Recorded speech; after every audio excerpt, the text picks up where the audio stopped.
Mayong udto kanatong tanen.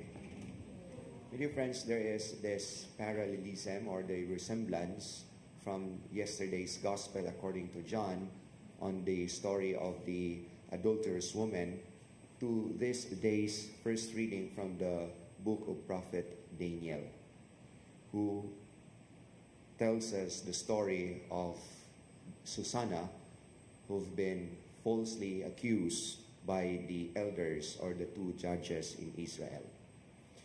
The two stories proclaim to us the goodness of God.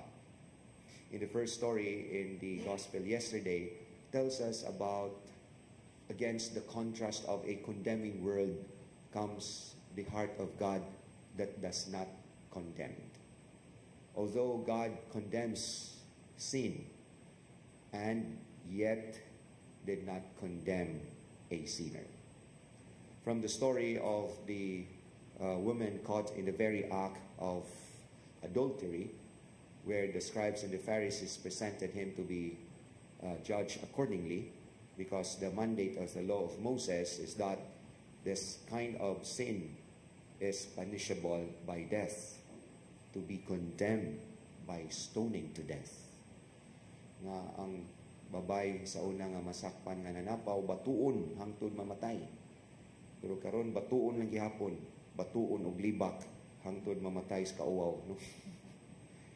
And in the first reading in today's liturgy, the story of Susanna, where it tells us again a God who is with those who are falsely condemned.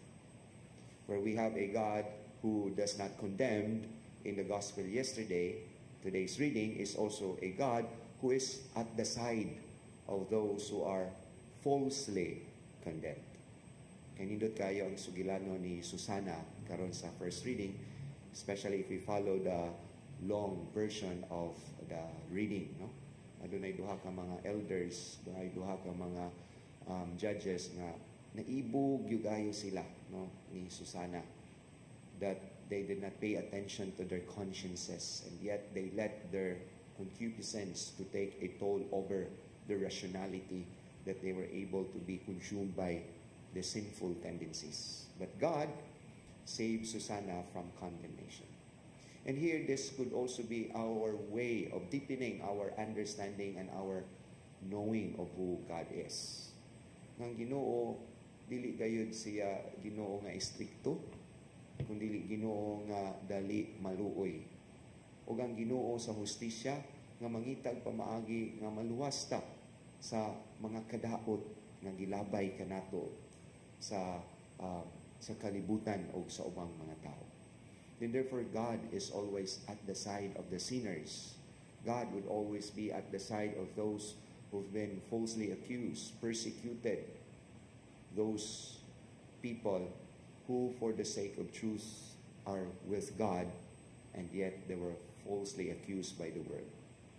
And therefore we are assured nga kung naalang ta sa kamaturan, naata sa maayo nga dalan, ang Ginoo magauban gayud kanato, bisan pa man ug daghan ang mga kalisdanan, ug daghan ang muhatag kanato og mga kalisdanan sa dalan.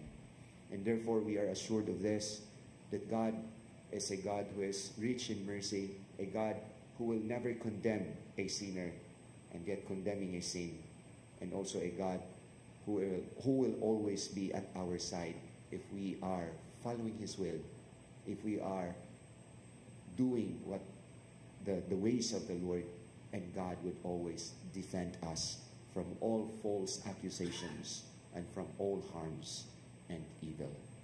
Amen.